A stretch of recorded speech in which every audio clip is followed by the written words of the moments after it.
ইন্নামা বুইস্তু লিউতিম্মা মাকারিমুল আখলাক, আমি মানুষদের উন্নত চরিত্রের পরিষেবা দেওয়ার জন্য এসেছি।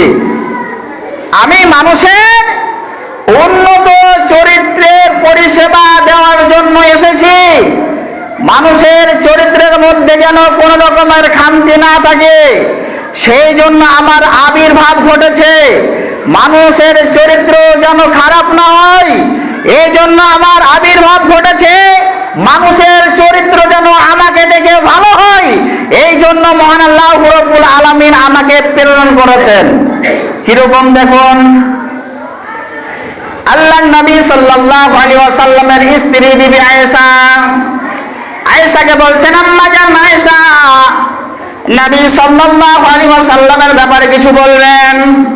নবী সাল্লাল্লাহু আলাইহি ওয়াসাল্লামের চরিত্র কেমন, নবী সাল্লাল্লাহু আলাইহি ওয়াসাল্লামের খাওয়া পরা কেমন, চলাফেরা কেমন, নবী সাল্লাল্লাহু আলাইহি ওয়াসাল্লামের কথাবার্তা কেমন, ও অপর মানুষের সঙ্গে কেমন ব্যবহার করে, নিজের বিবির সঙ্গে কেমন ব্যবহার করে, নিজের আত্মীয় স্বজনের সঙ্গে কেমন করে ব্যবহার করে। ও বিবি আয়েশা, ও আম্মা জান আয়েশা, নবীর ব্যাপারে একটু কিছু বলবেন।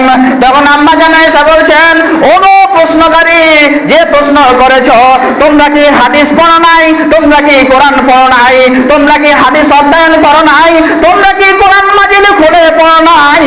যদি হাদিস পড়ে দেখো তাহলে দেখতে পাবে ওটাই হলো নবীর চরিত্র। যদি তোমরা কোরআন খুলে দেখো, কোরআন যদি তোমরা পড়িতে করো, পাঠ করো, তাহলে দেখবে ওটাই নবী সাল্লাল্লাহু আলাইহি ওয়াসাল্লামের চরিত্র, অন্য কিছু নয়। হাদিস এবং কোরআন অধ্যয়ন করলে তোমরা পেয়ে যাবে যে নবী সাল্লাল্লাহু আলাইহি ওয়াসাল্লামের চরিত্র কেমন ছিল।